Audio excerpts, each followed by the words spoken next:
Hello, everyone. Welcome to the Emerging Leaders Initiative Story Studio. My name is Joony Moon.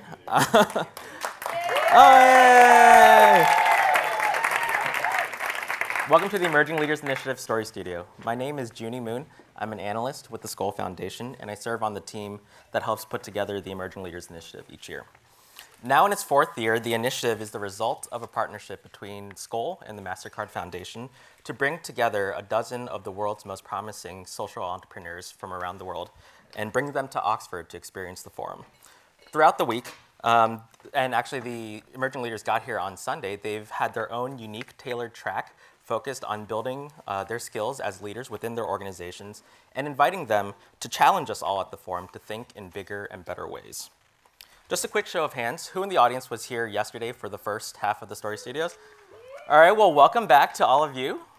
So for the rest of you, I think you are in for a real treat, as they can attest to. In today's session, which is the second of the two Story Studios, you'll hear from the second half of our group, 6 individuals who will share their personal stories about their motivations, insights, and visions for the world. So before we launch into their stories, I just wanted to share a quick quote on our theme today of Common Ground. It's a quote from Madeleine Albright, former US Secretary of State. She said, "No matter what message you are about to deliver somewhere, whether it is holding out a hand of friendship or making clear that you disapprove of something, is the fact that the person that's sitting across from you at the table is a human being. So the goal is always to establish common ground." So how do stories kind of play into this, right? So in my day job at Skoll, I work as an analyst, and I work on our analysis and insight team. And in my role, I aim to identify the characteristics that allow social entrepreneurs to be successful in their work and achieve change in the unjust systems that they're trying to address. This systems change can be actually a really tricky thing. But the thing is, in my work, we see time and again that one of those characteristics is the ability to move people, whether they be allies from your own field, government policymakers, or even people within your own communities to believe in your model. Stories can be powerful tools in appealing to everyone's humanity, forging that common ground between two strangers. So over the past couple of days, we've heard some really inspiring talks from speakers like Jim Kim on Tuesday, and leading up to our social entrepreneurs that received the Skoll Award last night. And I know that many of us left those sessions feeling inspired and motivated to want to join them in their efforts to improve the world. I could say that I've had the privilege over the past few days of getting to know our Emerging Leaders group for the year, and it's been really interesting. It's been great to see and observe how a true community comes together. And in a way, our group has been really kind of a microcosm of what happens at the forum more generally. It's a group of people from multiple continents meeting for the first time, but supporting each other along their path to creating impact in their communities and being each other's best cheerleaders. So before we launch in, just a quick note about the structure of the session. Hopefully you guys all have food or have had a chance to eat a little bit of something. Definitely feel free to eat throughout. Each emerging leader will be invited up to present their stories for a few minutes and share more about their work with you. Then we'll make sure to leave some time at the end of the session for you all to ask them any questions that you may have and also get to meet them in person. And of course, we have the 6 emerging leaders who spoke yesterday as well, and definitely feel free to reach out and meet them as well.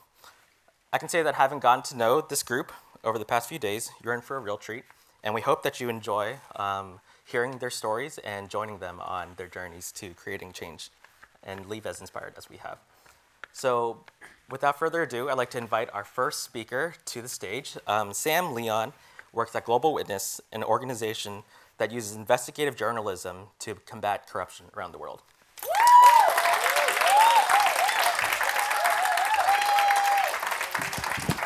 So thanks very much for everyone for being here today. My name is Sam. I work for an organization called Global Witness. We tackle corruption and conflict related to the oil, gas, and mining industries. So a lot of my day job involves crunching numbers. Primarily crunching numbers around illicit financial flows. So these are revenues that should be going into public infrastructure, hospitals or education systems, but in fact too often find their way into the pockets of elites. Now what emerges from my spreadsheets when I'm looking at them is a global pattern. These revenue flows that come from corruptly allocated natural resources, the stuff that goes into our mobile phones and computers, makes its way around the globe. These revenues flow through secretive companies incorporated in places like the British Virgin Islands, in Delaware, and in Panama. And they flow around the globe. And eventually, they collect in maybe luxury assets, in places, in mansions in London, or in yachts in Florida, or in the bank accounts of supposedly legitimate companies in places like the UK. And anyone who followed the Panama Papers, and it was a year since the anniversary of that, the first stories were published on that front on Monday, will know that this looks like a giant spider's web. A huge web of companies that spread around the globe in order to be able to facilitate the movement of illicit financial funds. And I like to think of this as the plumbing of corruption. It's a necessary condition of it happening, and it's the way in which this money is able to move frictionlessly across the globe. And to take an example of this, something that Global Witness has investigated for some time, one of West Africa's largest oil blocks, called OPL 245, was corruptly allocated to the former oil minister, and then subsequently flipped onto two multinational giants, Shell and Eni. And it was done so through a British Virgin Islands company that was anonymously owned, so there was no public record of the person who actually was behind it. And this deal cost the Nigerian people $1.1 billion. So that's 135% of the 2016 Nigerian healthcare budget. This money could have gone on building schools or hospitals, but it didn't. It went on to enrich two already very rich companies and corrupt politicians. Now, I'm often asked, how did I get into this? The job of a data scientist was almost unheard of in an NGO 5 years ago. It's still pretty rare today. I'm really lucky and glad I'm doing the work that I am. But I studied philosophy at university. It's a really odd trajectory for a data geek. But I think there's a common thread there. And I was thinking this week about what got me into studying philosophy and what makes me do what I do now. And I thought, I remembered an analogy of an introductory philosophical text that I read when I was thinking about what I was going to do at university. And it was that we're born on the tip of a hair. From that vantage point, we can survey the world and the systems that enable us to be here. And it kind of feeds our curiosity and questioning and curiosity about the world. As we go through our lives, we tend to slide down that hair, accept things as necessary and inevitable that aren't, and we get bogged down in the weeds and our curiosity is dulled. I think we need to sort of find that kind of childlike philosopher and climb back up the hair if we're to tackle a problem like global corruption. It requires real systems thinking. And why I think that is because when I talk to my friends and colleagues, well, my British friends in particular, about what I do, I'd say I work on corruption. They say, oh, that's something that happens over there. That's something that happens somewhere else. It happens in Afghanistan. It happens in Somalia. It happens in the places that each year, when Transparency International puts out its Corruption Perceptions Index, languish at the bottom, with no sense of our own, the UK or the US's own complicity in this. So I think we need to address those systems thinking. Now, what happens if we don't do this? Well, I don't think we stand a chance to actually confront global corruption. It will continue to cost us. Estimating the cost of corruption is difficult. Some people have tried to do it. Some World Bank have come up with some estimates that are probably as good as what we've got. $50 billion in illicit financial flows leaves Africa each year. $1 trillion paid in bribes. And it all moves through this plumbing of corruption, of anonymous companies.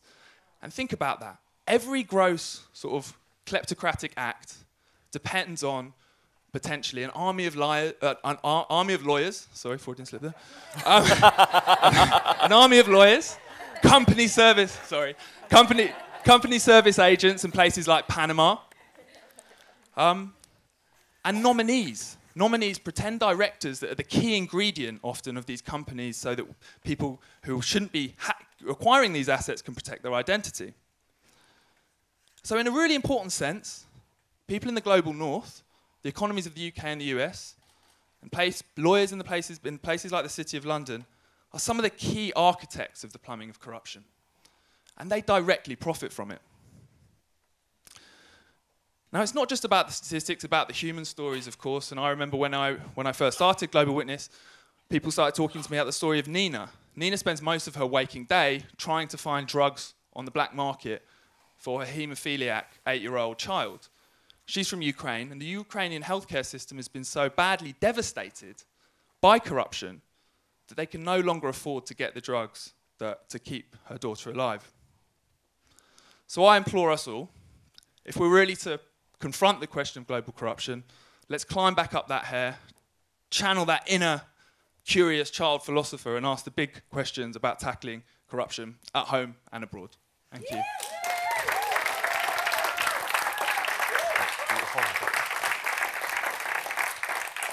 Thank you, Sam. I think it's really great to be challenged by organizations like Global Witness to really think about systems at large. And I think, at least at the Skoll Foundation, that's also something we really try to think about and wrap our minds around. But at the same time, we know that systems are quite complex, and each one of us here plays a role in the systems that we're hoping to make an impact on. So when we're so bogged down in our day-to-day work trying to address, our little piece of the solution, what kind of advice would you give to people to, step back and see, kind of ask those childlike questions that you were mentioning? Well, I suppose, yeah, it's scrutinizing, if you read an article about, some particular act of corruption in another country, start thinking about what systems have enabled that to happen. What are the drivers? What are the incentives? What was required to convert that dirty money into money that could be spent on the things that the person who committed it in the first place wanted to be able to acquire? And of course, you could also sign up to the Global Witness mailing list and join our campaign against anonymous company ownership, which is the key part of our work, which is forcing sort of corporate transparency on companies so that this kind of plumbing of corruption can be dismantled. Another thing that kind of came up there, and it was actually much more of an emotional reaction for me, is that I think we realized that corruption is one of those topics that, it kind of pisses people off, right? Like, you hate hearing about someone stealing money from situations where, it's taken directly from the poor who really need it the most. So at the same time, I'm also a data guy, like you are. I love the spreadsheet imagery that you gave us. As a data guy at Global Witness, how do you personally go between, what is your life like in terms of balancing that emotional, that drive that says, this really gets me upset and maybe makes you go down one path, but then also trying to stay objective and be evidence-oriented?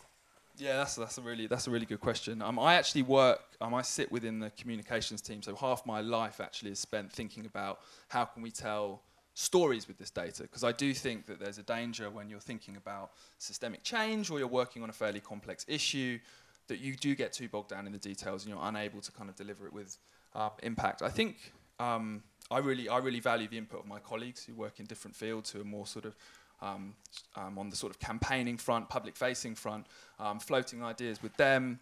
But I think you do have to be disciplined as a data person, and I think that applies to any business or any organisation. People will come to you and say, hey, this is my hunch, and this would work really well if this sort of hypothesis I have is true. And you do also have to say, sometimes this doesn't hold up. Right. This doesn't hold any water. This doesn't hold any weight. And we have done that on a number of occasions, but that's what keeps us doing good investigations that are respected. Awesome. Well, thank you, Sam. We love hearing your perspective on everything, and great. Thank you again.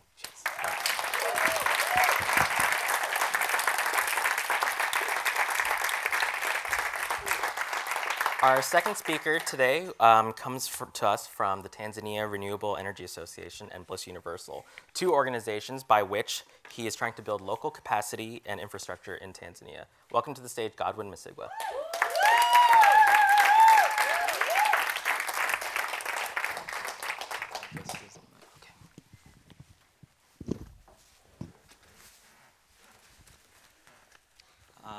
Hello.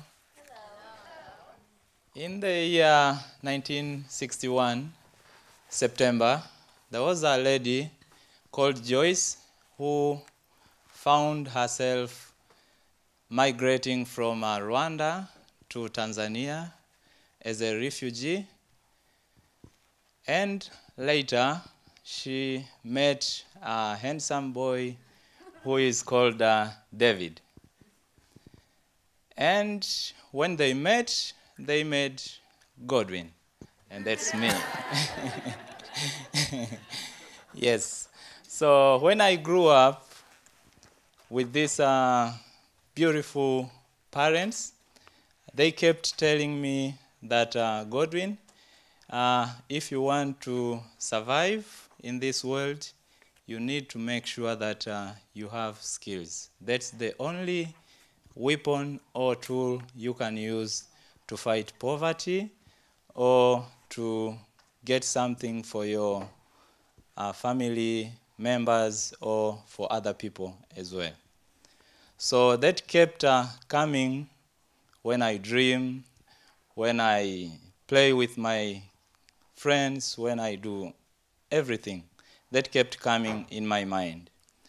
And that's why now you can see for the past 10 years, what I've been doing is capacity building by giving training on renewable energies to the youth and all actors in renewable energy. That is something that I've been doing from my inner heart because of what my mom and dad, specifically my mom, she kept preaching to me that for her, moving as a child from Rwanda to Tanzania, it wasn't something that was easy if she was not going to put efforts, because there was no one to help her. So she was supposed to make sure that she gets to the other side where it's peaceful.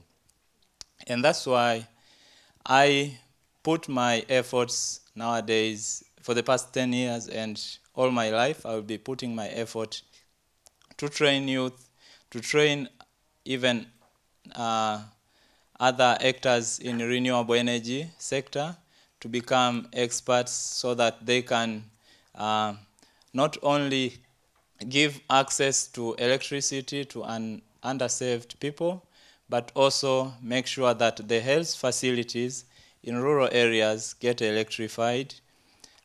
Make sure that the schools in rural areas and urban but not electrified get power.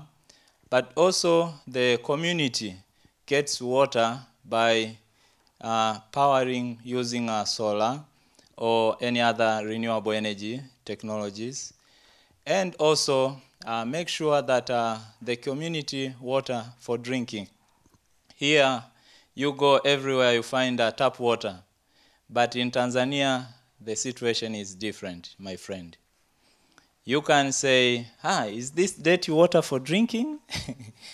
But yes, that's what we drink.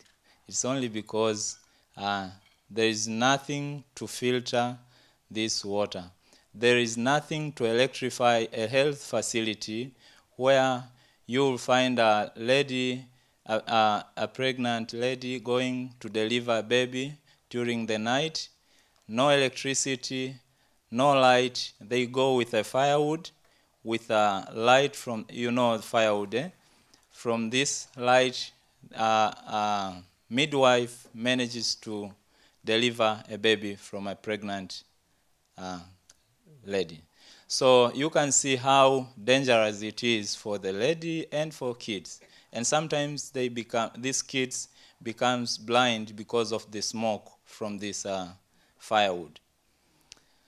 So this is why, and this is what made me say, okay, Godwin, you're not going to live forever. I came up with a book. I authored a book, a technical training manual in Swahili that's already out. And this manual is telling about how to maintain solar systems, how to install, how to design, and how to troubleshoot.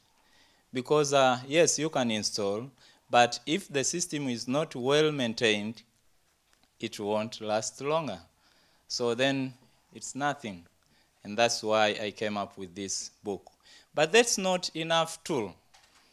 I started to start an academy that will be bringing together all these actors in renewable energy, give them skills, give them entrepreneurship skills, give them life skills, give them technical training on how they can do this solar work. And apart from that, without having a conducive environment, it's not easy for this technology to go up, to scale up. So what I do, the other part of my work, I've been advocating the fight against bad quality products that have been flooding into the market. So I've been busy doing the TV programs, educating people how to identify bad quality products. But also I've been working on writing articles sometimes, and I do radio programs.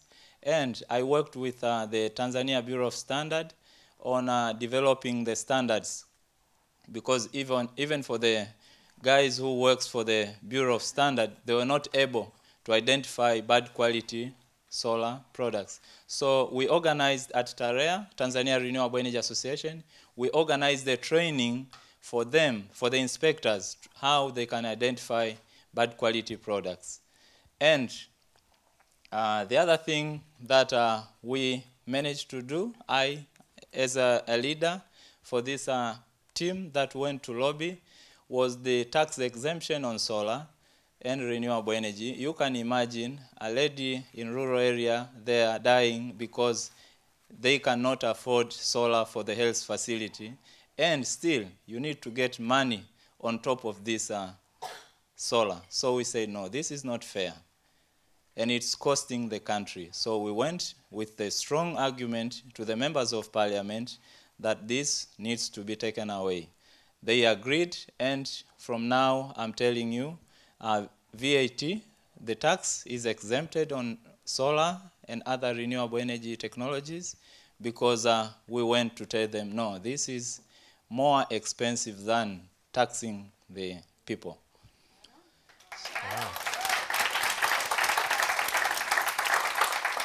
Thank you. So I would like to encourage you to join me hands in giving skills to the people, be it in Tanzania or anywhere.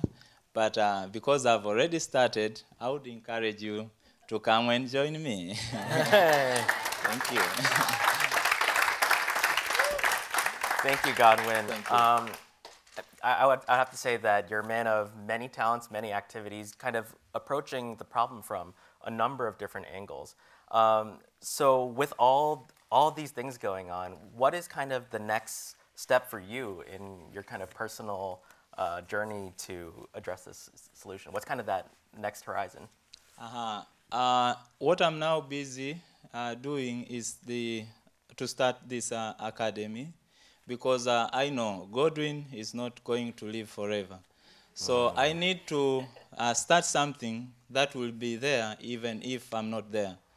So give this all the knowledge. I want to die empty. That's what I can say. Sure. So take what I have in my head and give to other people so that they can continue. I do not need to own. It's not about owning this, what I have. No, it's about seeing this going to the needy all over the world. I was in Germany 2013, and there I went to a technical university. I was invited to present about the technical secondary school that I plan to build in Tanzania. And one lady was asking me, Godwin, do you think it's safe you're giving out like your idea out? I said, why not? Yeah. Because what I need is not me doing it. What I need is to see it being done. No matter I do it or someone else does. It's not about me putting something in my wallet. No, that's not what I want. So I shared even the proposal to them, and they were saying, no, Godwin, you know, this. I said, no. That's not what my mom taught me. Yeah, I mean, I think one of the things we realize just getting to know you over the course of the week is that you are someone who's very driven by those values that your parents instilled in you at an early age. I want to talk a little bit more about what you were just mentioning, just kind of that training aspect and kind of training people who will then be able to deliver those services to the community. And I think, I forget if you mentioned, but Godwin has trained over 700 technicians at this point through his work. And I just want to, you also mentioned kind of the enabling environment around renewable energy access. With 700 new technicians kind of coming into the workforce there, you know, how can the environment there in Tanzania, can it support all those technicians? The environment is not yet conducive for them, and this is why I'm now trying to work on, I do indirect mentorship to them, and for those who have already managed to start their own business, I try to keep them closer, but also introduce them to microfinancing institution. But I need to put like a formal way of doing this to all of them instead of waiting for someone. So I do to all of them. Let's say I give them life skills training. I give them entrepreneurship training. I give them technical training. Yes, but that's not enough. I need to make sure that I encourage them to work with good or reputable suppliers of solar. I need to make sure that they do not lack financing for starting up their business, to stock their shops. They do not lack maybe tools to go and do installation. As you know, they need tools, the tools to do the installation, all this kind of stuff. So that's something I'm now asking the audience to come and join me to make this happen, because it's not about me, it's not about them, it's about us all. Yeah. We need to... Amen to that. Thank you, Godwin. And Thank you. Actually, I have to make a quick confession. Throughout the week, I've been told that I don't hug enough. So I actually owe Sam a hug, but let's bring it in. Thank you. Thank you. Oh, thank you. I got the mic. I got it. Our next speaker comes to us from Myanmar, Yamin Nyunt from Proximity Designs. It's an organization based in Myanmar working to improve the livelihoods of rural farmers in that country. So, do you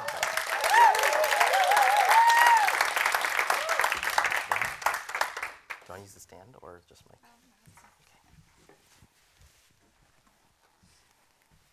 Good afternoon, everyone. My name is Yamin Nyunt. I was born and raised in Myanmar, and I received my higher education in the United States. To be honest, my life has been of privilege. I grew up in a loving home with a loving family who were able to afford to send me to a good school.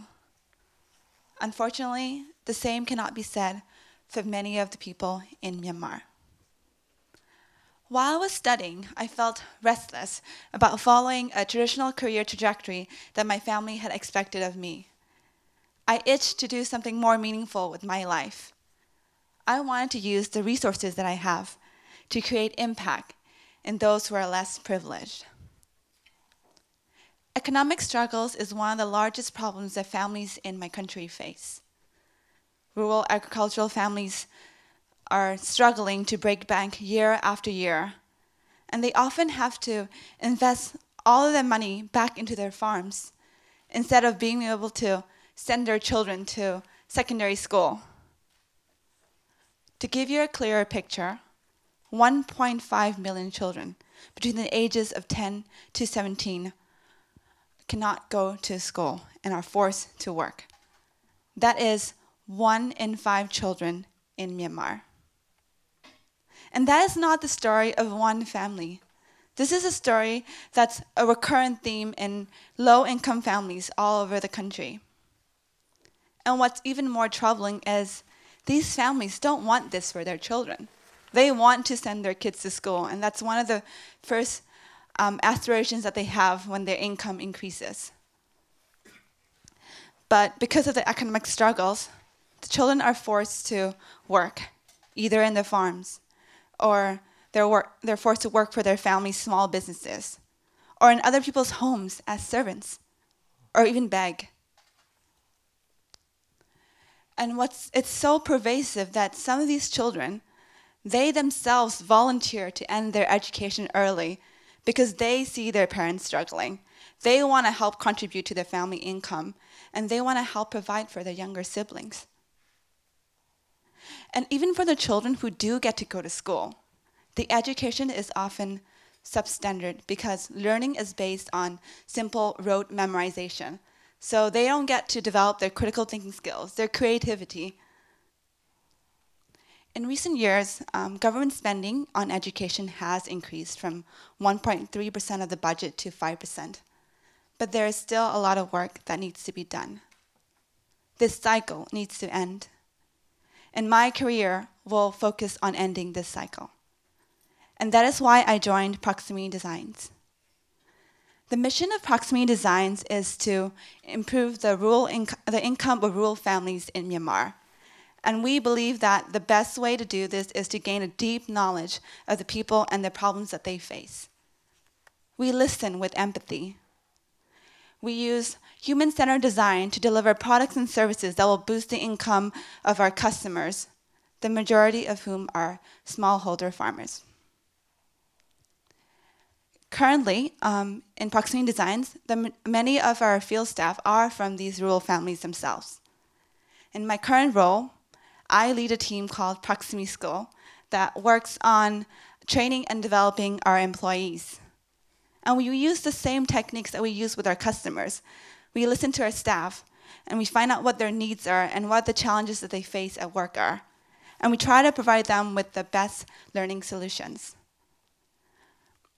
We use high-quality curriculum design that is based on adult learning styles, and we provide them with technical skills trainings, English classes, soft skills training such as communication skills, mindset skills, and managing skills. Our growth mindset course in particular is especially popular with our staff. And our staff are intelligent and eager learners.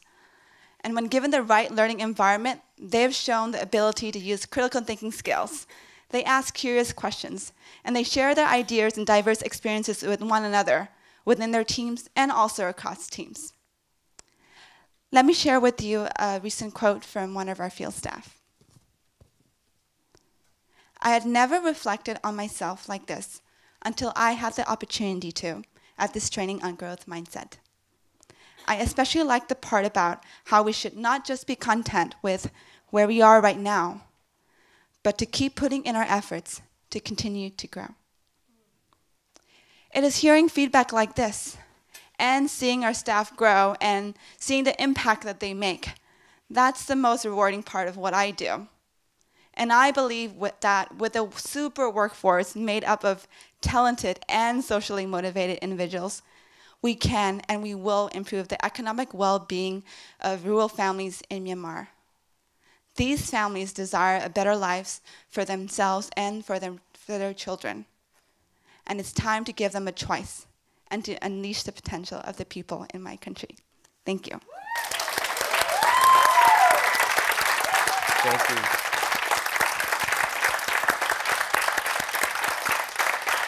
Really amazing stuff, and I think Proximity is an organization that I've had the pleasure of getting to know a little bit better over my time at Skoll, and I know we probably didn't have time to go into it during your talk there, but I'd love for you to maybe share a little bit about what some of those products and services are that you're actually providing for rural farmers. Yeah, definitely. So we have 3 main business units.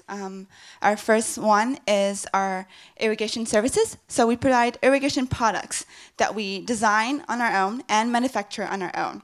And these range from treadle pumps to sprinkler systems to drip irrigation systems. Before that, farmers were carrying water from wells, carrying water across distances to irrigate their lands. So it was taking a lot of time and energy. So we do this to help them spend less time and energy. Also, the other thing that we do is our farm advisory services, because we want to be able to not only give them with the right irrigation products, but to make sure that they can get the best yields out of their crops. So we give them advice on how to deal with pests, how to deal with diseases, how to apply fertilizer so that they can increase their yields, but also reduce the expenses that they put into their crops. And the third business unit that we have is our microfinance loans. So we also want to provide farmers with the money to invest in their crops. So we do crop loans, livestock loans. We also recently started our small enterprise loans. I have to say that every time I've spoken to anyone at Proximity, there's one message that always comes up to me, and it's this concept of investing in local staff. And it's clearly something that's very much embedded in your guys' value there. Can you tell us a little bit about why is it so important to have local staff on board as opposed to maybe bringing in someone from elsewhere? Yeah. Because we want our impact to be sustaining. We want our impact to last. And we could get a lot of foreign talent, and which is great, but they're going to come and go. And then when they're gone, what's going to happen? So the best way to get sustaining, lasting impact is to invest in our local staff. And we just want people who are motivated to create a change. And if they don't have the skills, or if they need some more training, then we give it to them. And we just want to develop our staff to be able to help their own communities and make it grow and have lasting impact. Great. Yeah. Thank you so much for sharing your passion for your country and for your work. Thank you.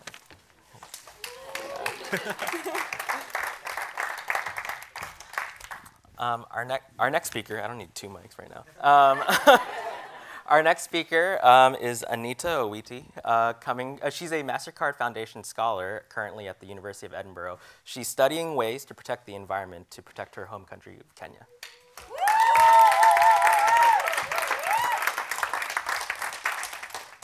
Good afternoon, everyone. I hope you're all well and enjoying the forum so far. My name is Anita Owiti, and I'm from Kenya. As you all know, Kenya boasts of its national parks and the game reserves. How many of us have gone to the Mara? Thank you. Now, I would tell you sadly that at this point in time, we may risk losing the Mara and the Nairobi National Park at large. As a Girl Guide, when I was 10 years old, I developed the passion to conserve and protect our environment. This also came at a time when Wangari Maathai, who was the Nobel Peace Prize winner in 2004, I was in grade 7 at that time. She got awarded for promoting sustainable development in Kenya. And this may have killed the dream of many other 7th graders like me, but I kept the dream going. And I told myself that if she could create an impact in these communities by just telling the women to plant trees and just conserve their resources, because this is what they depend on, that they are the best environmental managers that exist today. Now, Kenya faces a lot of pressure to develop economically. Of course, we are trying to compete with the West. But this is sad because as they do this, they tend to exclude the social sector, which is very important. They always neglect the community concerns. And this has led to unsustainable development practices. A good example is a standard gauge railway line, which has just been, a part of it has just been flagged up, but it will run all the way from Tanzania, all the way through Kenya and to Uganda. The reason is, the reason as to why it's being put up is to try and increase the economic viability of East Africa. But in the process of all this, the Maasai have been displaced. And the park itself has also lost a very important structure, I must say. We have the 7th wonder of the world. The wildebeest migrates through the Mara River every year in August, and it's a beautiful scenery. Each and every one of you should experience this. And once these ecosystems are interfered with, you sort of we disturb the niche of these populations, of these animals, and we ask ourselves, what else, what next do we have to do? And so this has really gotten into me, and this is when I realized that there is a problem. We need to do something. We need to make a change. We need to find a common ground. We need to realize, why are we excluding these communities? Why are we not taking into consideration their concerns? I envision a Kenya where we will develop in a manner that the community economic and social benefits are taken into consideration. I envision a Kenya where we will empower these communities, let them know how important the environment is to them, so that even as these projects approach them, they know that they will be able to benefit economically from them, and also still be able to benefit from the natural resources that they depend on. I am a current student in the University of Edinburgh, pursuing a master's in environment and development, and I am also an environmental impact assessment expert who is registered by NEMA, National Environment Management Authority in Kenya. And my vision from now and my focus is to develop and to start up a farm that will include social mobility and social justice alongside economic benefits for this community. And therefore, I call on a partnership where we can all learn together and try and change this kind of business as usual kind of scenario, and create an impact and make these communities profit and also gain sustainably from these development projects. Thank you.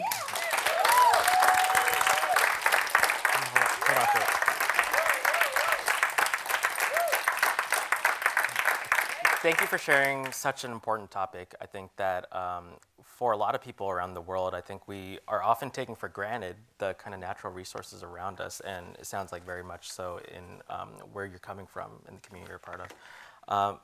So what do you think makes it so hard for all of us to think about the environment? Like and then what do you tell them? How do you make them care? It starts with creating awareness. These communities need to know that the environment is important and that development is also important. We don't need to romanticize development towards these people, and that's often where we go wrong. We tell them of all, we educate them, or rather inform them of all the good things the projects come with, but we don't really tell them the real picture 3 months, 1 year, 3 years down the line, because they will be the ones on the receiving end. And I was really inspired yesterday by President of the World Bank, Jim Kim, sorry. Yeah. And it changed my mind, and I told myself, it doesn't matter which sector you work in. I always thought that it's only business people and investors who could always, make an impact, invest in social entrepreneurship.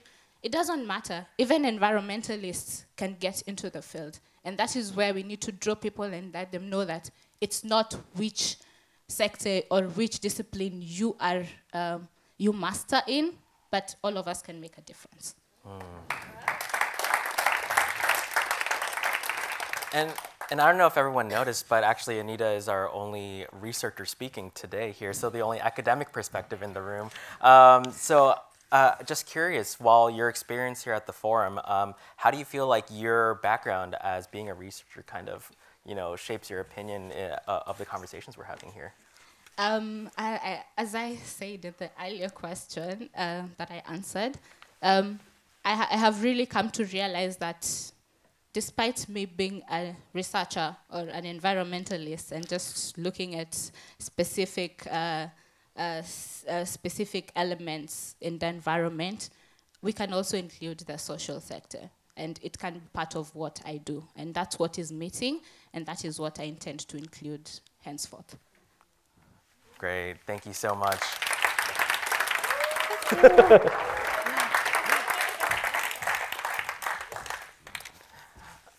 Our next speaker now is Kpetermeni Siakor from iLab Liberia, which is an organization that provides information and communications technology services to individuals and organizations in Liberia.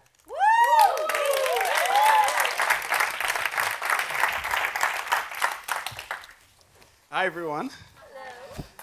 When I was a child growing up in Ghana, I was always curious about why my classmates didn't want to be friends with me. I thought it was because I was a refugee coming from Liberia, but I figured out that, well, people actually like two kinds of people. They like rich people, and they like smart people. Rich was out of my reach, but smart, I thought, well, that's something I can work with. So I put in the hours and worked pretty hard and did well in school and made a lot of friends in the process. By the time I finished high school in 2006, Liberia had just elected the first female president in Africa and ended about 15 years of 2 civil wars. We had 19,000 United Nations troops in the country and a lot of NGOs around. Moving back to Liberia, I realized that the things that I took for granted, like electricity, water, and a relatively good educational system that I was used to in Ghana was simply not in Liberia. So my focus switched from wanting to be this smart person with a lot of friends to actually wanting to make an impact, to do something about the situation there.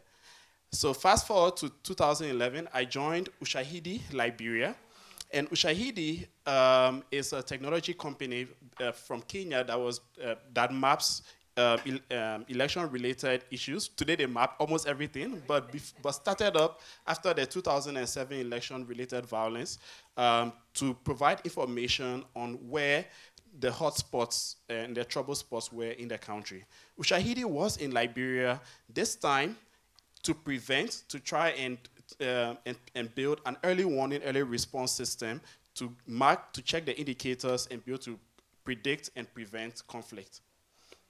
Whilst working as a developer, building plugins and customizing the platform, my team wanted to build something that would outlive the elections, something that would outlive the funding when the projects close. And that was the beginning of iLab. We built iLab to answer one question. What would Liberians, these partners we've worked with in this consortium, what would they do if they had access to information? What this looked like was we built a computer lab with about 30 computers and a high-speed internet connection and wanted to see what they do with it.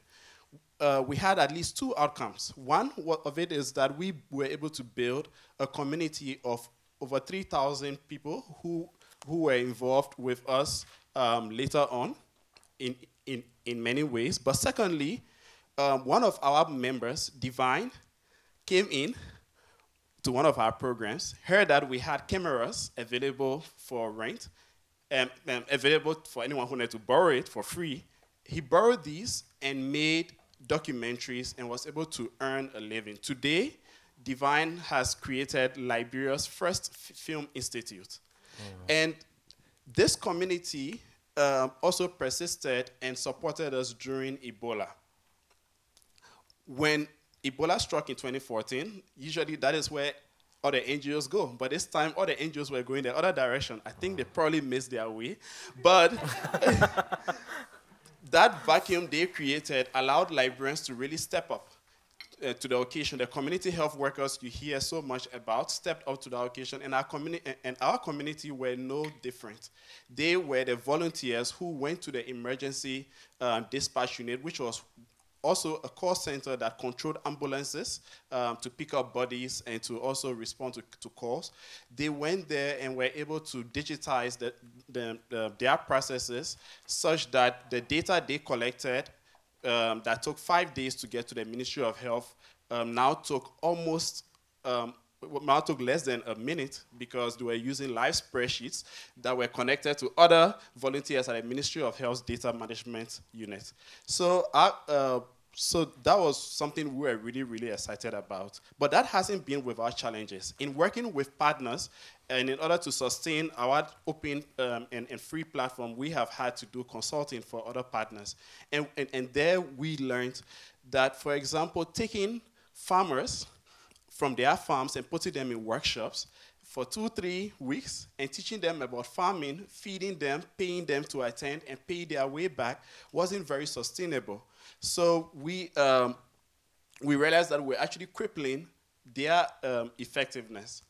Now, fast forward to 2016, we decided to build something bigger, to really take all the things that we have learned over the years and build a space that allows small businesses to be able to rent our spaces, NGOs, individuals who wanted access to information and skills building to have a space to make that possible. So that is what we are calling iLab. So in this historic year, as Liberia turns 170 years old and we elect our 25th president, at iLab we are also opening iCampus to the public.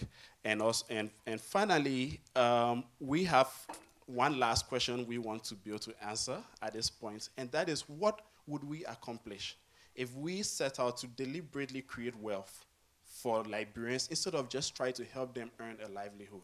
What kind of a world will we create with that? Thank you.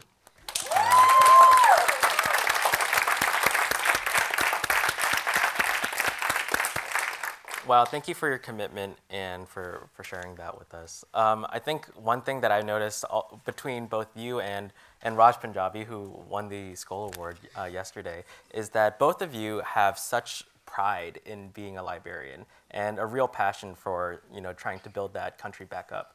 I'd love to hear just kind of, having been a refugee and coming back to Liberia, how, what really motivates you at your core to do this work?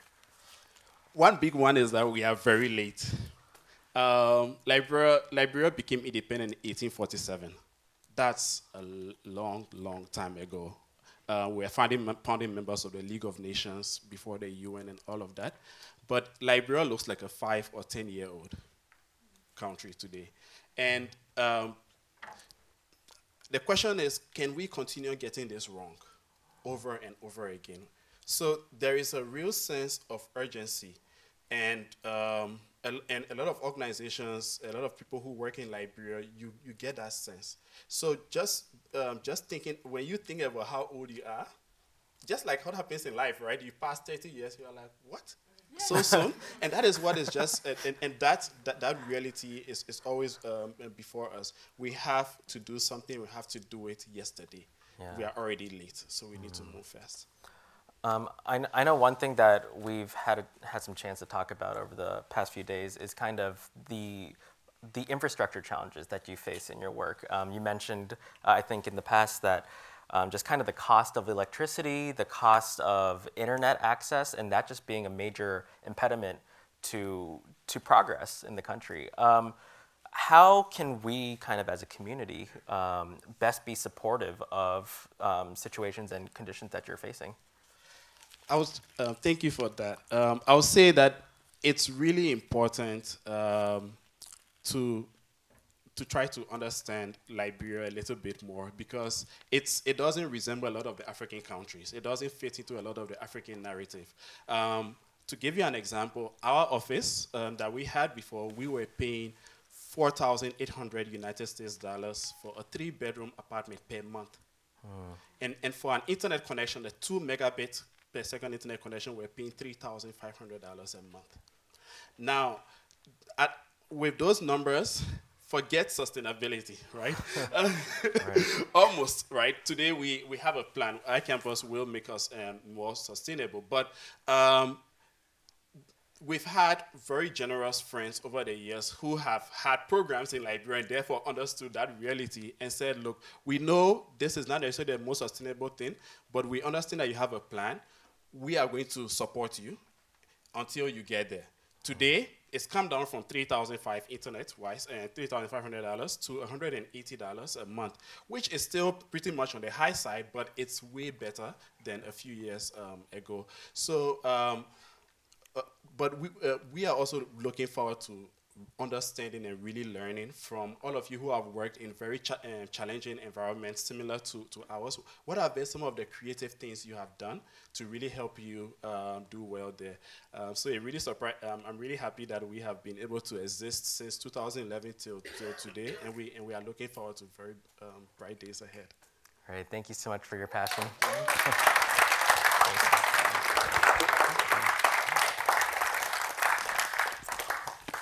And then last but not least, we have Amanda Yembrick from Medic Mobile, an organization that's working to develop digital tools to improve efficiency and outcomes in underperforming health systems around the world. Please welcome her to the stage. Can I get this stand? Yeah, sure. Hold it for a I talk second. my hands too much.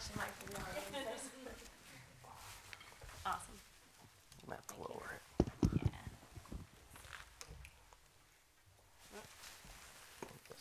From here? Okay. All right, we'll go with that. Okay. Cool, thank you.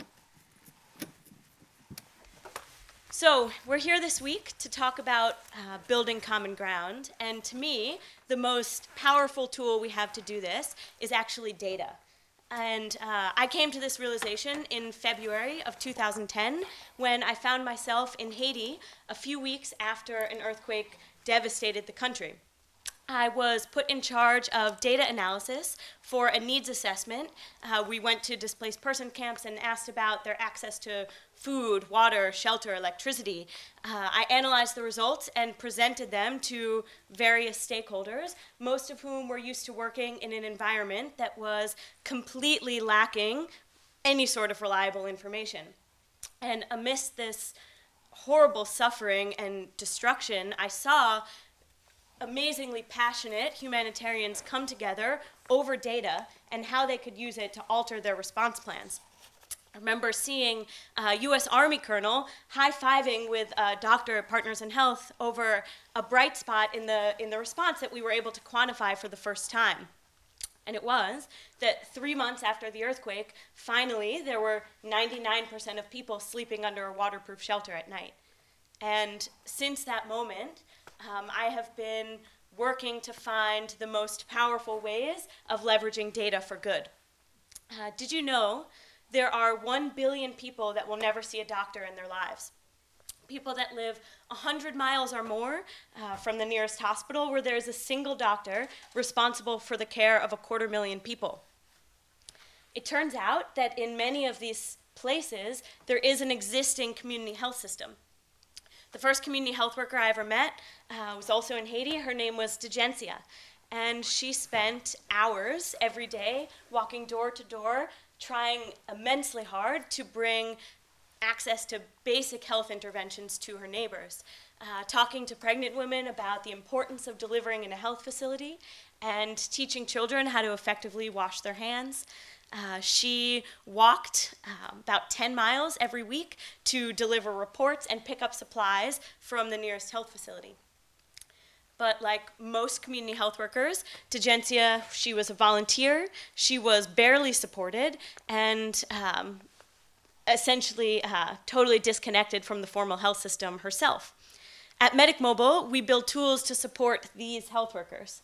They use our software to coordinate care and communicate about patients using their mobile phones. And we see that it works. Where health workers use our tools, disease outbreaks are tracked faster. More children are given access to life-saving immunizations, and more people receive critical treatment that we already know saves lives.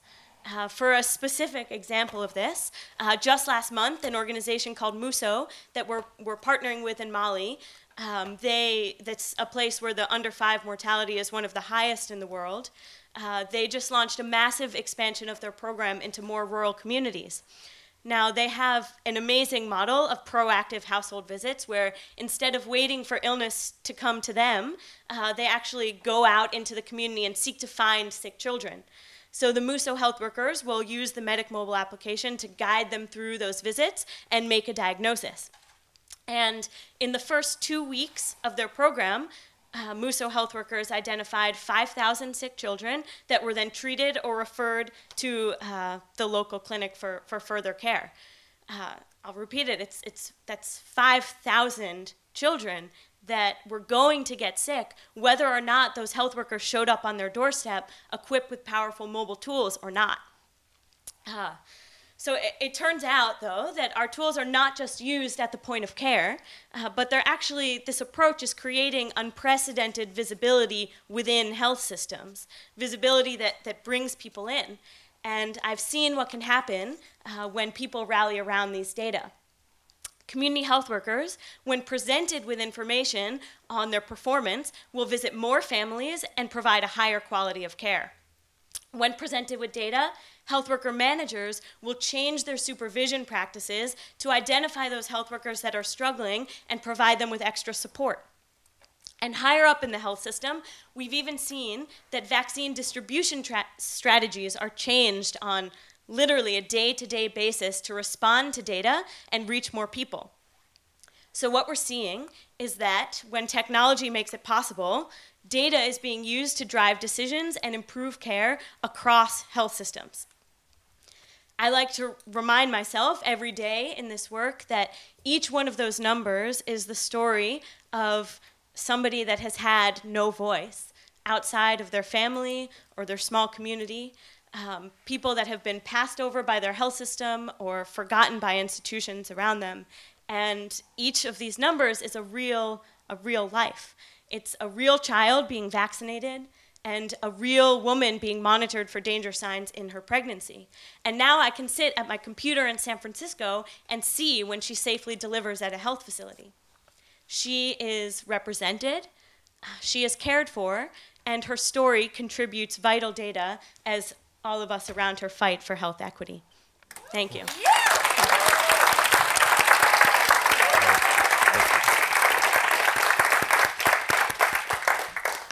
Thank you for sharing with us your story about Medic Mobile and kind of your passion and what you're seeing in the space.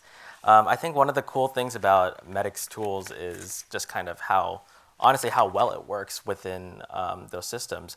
And Medic's process for actually designing those tools, I think, is actually pretty innovative. And I was wondering if you could share just briefly about what that process is like for you guys. Yeah, absolutely. So at Medic, we practice human-centered design, which you heard some of our cohort here speaking about as well, which involves really spending a lot of time in the communities that we work and with the partners that we work with, where we do a lot of iterative co-design with community health workers and their supervisors to really try to step into their lives and listen to what their challenges are and where some of the roadblocks are that they face in providing care to their neighbors.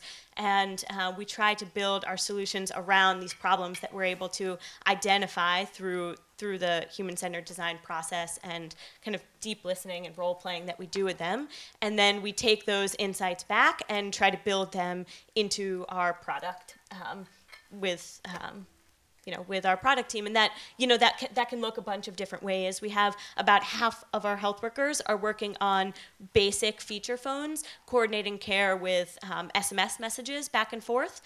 The other half are on smartphones now that are kind of using a more elaborate system to do point of care treatment at patient homes. Yeah, and actually, I don't know how many of you guys know, but Amanda is actually a recent mother. She has a really beautiful little daughter. Kind of now being a mom, how has that maybe changed things for you in terms of how you think about working in healthcare? Yeah, those questions actually go really well together, I think, and something I've thought about a lot in the last 11 months since my daughter was born. Empathy is a really big part of the human-centered design process, and it's something that all of our teammates at Medic Mobile practice, and it's something that we're all really work hard to bring to our work, and it's something I'm personally proud of, the way we're able to bring empathy to these situations. But you can say we're being empathetic and imagine these different scenarios, but it's really challenged me since going through the pregnancy and birth process to think about what empathy really is. I was lucky I had a super easy pregnancy, but a very challenging birth that honestly could have turned out really differently if I lived in places where our partners are working and these health workers are working and these patients live. And that in that moment of going through that, I was able to kind of re-examine what empathy really means. And since then, it's challenged me after that point to try to dig a lot deeper and really think about the depth that you need to bring to these conversations to really get into that empathy. Yeah, that's a really important reminder and great context setting, I think, for us as we think about our own work in this space as well. Yeah. Thank you so much. Thanks.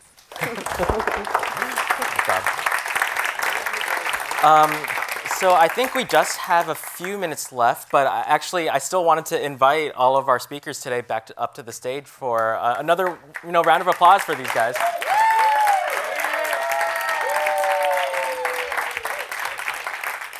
And as they're coming up, I also want to make sure to recognize a few other people in the room. First, this all could not have happened without the support of the MasterCard Foundation.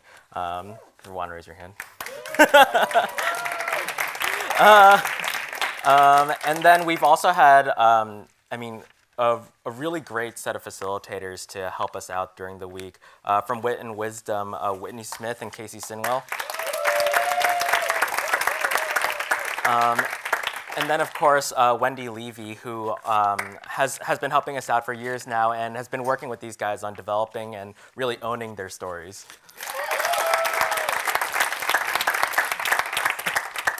So yeah, just a couple of minutes left. So I know we ran a little bit over, but if there are any questions from the audience for the group? I have one. Yes, Wendy. You guys did so good. That was just really, really powerful. But I wanted to bring a question in from, thank you. I wanted to bring a question in from a great panel I attended right before here, Blessed Unrest, that Tabitha Jackson from Sundance moderated. And the question came up about the intersection of stories and data. Many of you talked about data and how important it was to glean insight from that data to move your work forward. But I'm really curious, because I'm me, what is your relationship to storytelling within your organization? Because here you are coming forward, moving into the light to tell your own stories. But how might you plan to use this data to help the stories of the folks you serve bubble up? Are any of you thinking about what are your next steps in terms of, now that you've found your own stories, how you might empower the stories of others? I'll say something. I haven't thought much about how we use stories to communicate much outside of Medic Mobile, but storytelling is actually a really big part of how we do our work. I guess this gets back to the design question that Joony posed as well. We have kind of profiles and stories of all of the different types of people that we work with in these health systems. So we have like a shared folder between our organization on stories of health workers, and as our teammates are in the field, we encourage everyone to come back and write down a lot of these really personal stories from health workers and patients and clinic workers and nurses that we come across in the field to kind of build our common understanding of the people that we're working to design with. So storytelling is a big part of the human-centered design process for us. So that's what it is so far, yeah. Yeah, I could say something in addition to that. Let me You can take it off. Yeah, I think we confront a bit of a problem around data storytelling. I mean, a lot of the organisations that are doing amazing work in this area, I mentioned ICIJ, who sort of were one of the key groups, or the key group behind the Panama Papers. You often find that when they want to tell stories about kind of the complex networks that I was talking about, they just present people with a huge sort of interactive spider diagram that actually doesn't mean very much to most people. It's kind of interesting, but I think there is a big challenge now in this space, which is how can we convey complexity while simultaneously guiding people through a story? And I think there's some really interesting things being done by groups like Kiln in the UK, in Cambridge, they're in London, and combining audio and video to guide people through what's potentially very complex insights. And so, yeah, keep an eye on them. Yeah.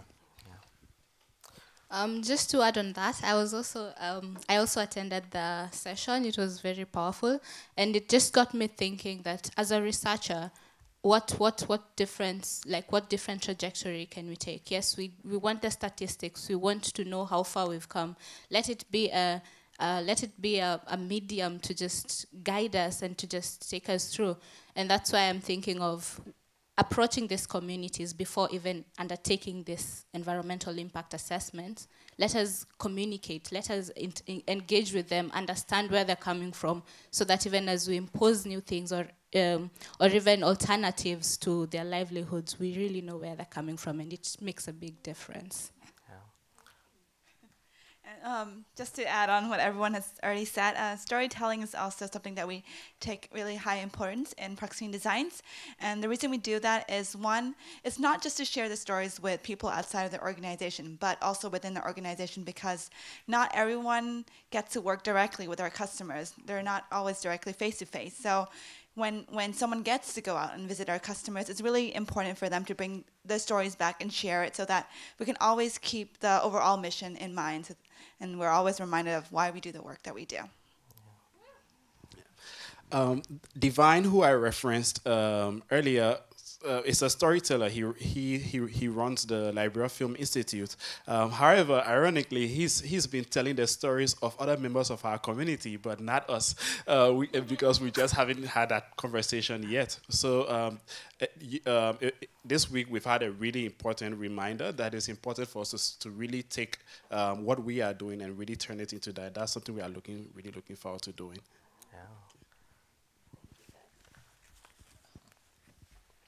You want.